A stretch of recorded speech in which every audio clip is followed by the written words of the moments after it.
Hello and welcome back to the channel. As a new member of the Content Creator Program, we are given early access to some champions, and today I was given access to betaraybill. Now you're going to see a lot of videos out there today showing his optimum rotation in some different fight environments and things like that. I'm not quite to that point yet, but what I wanted to do is maybe something just a little bit different. Here you can see I'm running 4 different versions of betaraybill, more or less. The upper left is 7-star rank 1 with no recoil masteries. Bottom left, 7-star rank 1 with recoil masteries. Top right, rank 2, no recoils. And bottom right, rank 2 with recoils. So here you'll be able to get a good idea of how betaray will act at various different ranks and with some different masteries on there. Now, note, I did not fight optimally in any of these. I did not really, work to optimize his rotation. I just did it, kind of the best that I could. I don't have a lot of experience using them. Sometimes I could build up to the 12 shocks and drop the special 1. Other times I couldn't.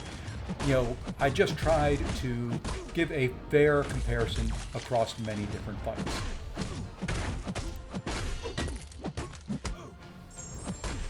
A couple notes when you're playing betaraybill though. So it is vitally important for damage output for you to get and keep the shocks on there. So once you have shocks, get used to doing, light combos. Ignore the mediums. The mediums will help the shocks that are on there expire faster. So you want to only be doing light hits.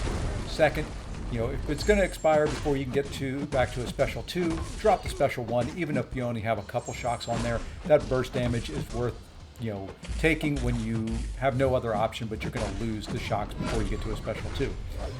3, yes, in this gameplay you'll see I could have, had opportunities to weave in more heavy attacks to pause the shocks and things like that.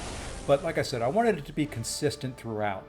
So really did not focus on any of that outside of the Juggernaut fight, and that was just mainly because when you throw his heavy, he can then, ignore the unstoppable buff that Juggernaut gets.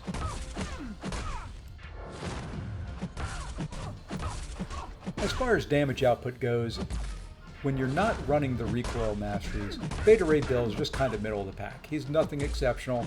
He does have some good burst in there, but, like I said, just kind of an average performer, running it the way that I am right here without trying to optimize his rotation. Now, you can see if you look at the bottom left, the rank 1 with recoils is beating out the rank 2 without recoils.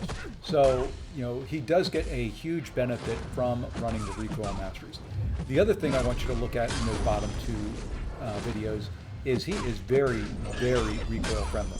He has a 50% resistance to bleed and poison, so I'm throwing specials quite regularly in both of those matchups down there, and I am staying almost full health.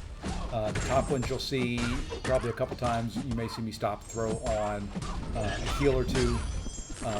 It was just to make sure that I was topped up, and I didn't want to drop below 50% in any fight and have to kind of start over or something like that. So, really, really recommend if you're going to run him, at least in most content, to run recoils. Granted, that is not something that would be good for Battlegrounds or for Alliance War, but I think his rotation on short fights for those 2 would, not be a huge difference running recoils or not. Kind of my overall assessment on him, great champion, very fun to play. I love his animations. I love, the art style. Everything looks great on him. That hammer feels really good when you're throwing it and watching it. He's got some good utility in there. Now, granted, like I said, I wasn't taking all of it, to its highest level. Mine's not awakened, so I don't, get to take advantage of his awakened ability or anything like that. But overall, he's just a fun champion to play. Now, what will I be doing with mine? Mine will go to rank 2 for sure. I don't know if he's going to go up to rank 3. I'll have to play with him more, try to figure out his optimal rotation, see how long it will take me to get him awakened and things like that. But overall, very, very fun champion to play. Really enjoyed getting to use him on the beta servers and in these fights.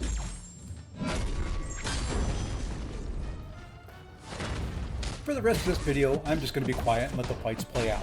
If you enjoy this style of video, please let me know in the comments below. It would really help me out as I decide what content people would like to see on new champions. Also, please hit that like, subscribe, and if you did enjoy it, please share this with your alliance and your friends. Thanks for watching, and until the next one, take care all.